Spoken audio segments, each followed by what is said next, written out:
been preaching today at New Mexico State, and I just wanted to show some of the fruit of open-air preaching. This is usually what happens after we finish. The gospel proclamation leads to gospel conversations. So as you see, it was pretty wild out here earlier, but this is kind of after the storm, so to speak, and kind of what happens. We get up and we preach the gospel of Jesus Christ, and the gospel of Jesus Christ stirs up the campus and exposes the darkness of men's hearts and really their rebellion against the gospel. And in the end, by God's grace, leads to more gospel conversation. As you see, it's there's Bobby. There's John Hedberg over here. The gospel conversation. And here's Dorothy over here,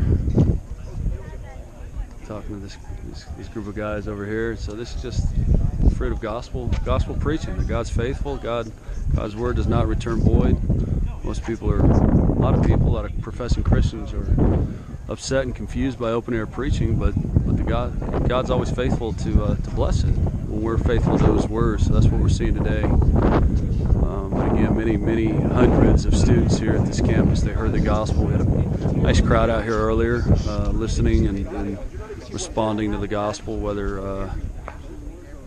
in faith or in gnashing their teeth. But we do see that the gospel is never neutral, it's never passive, there's always response.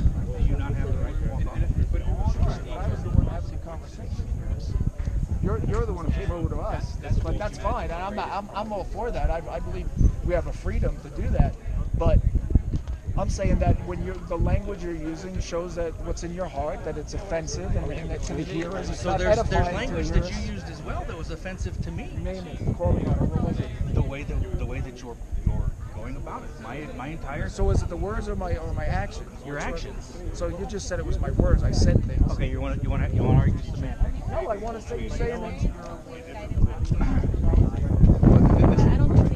Guys, it's true. This is what I meant. Joseph Smith was the false prophet. Yeah. He was a false prophet.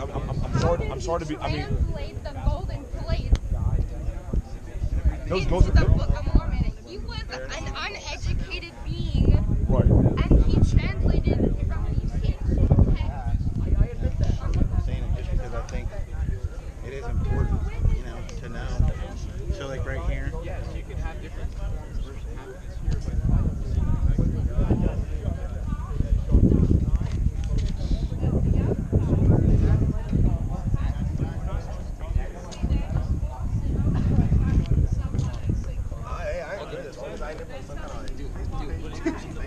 But it doesn't mean that you have to have sex. Can I talk? You interrupted me. I just wanted Go ahead.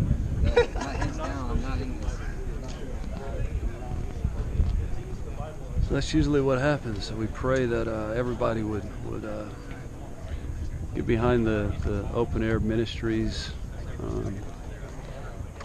find some theologically sound open air gospel preachers and come alongside them, hand out gospel tracts. There's always gospel conversations to be had out here.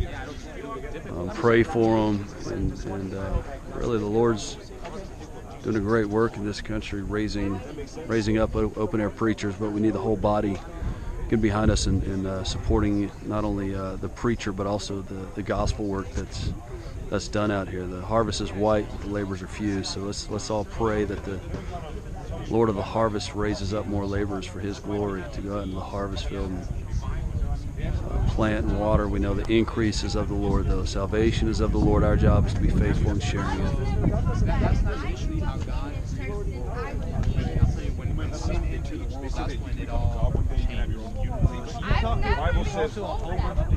So what we preach and what we Sure, go look it up on their website. Well, you call me a liar. Yeah, well, so if I stole your money and the cop came over and I said to the cop, I didn't steal his money, you would not call me a liar? No, they have a conscience inside them. They know right from wrong. God's issues.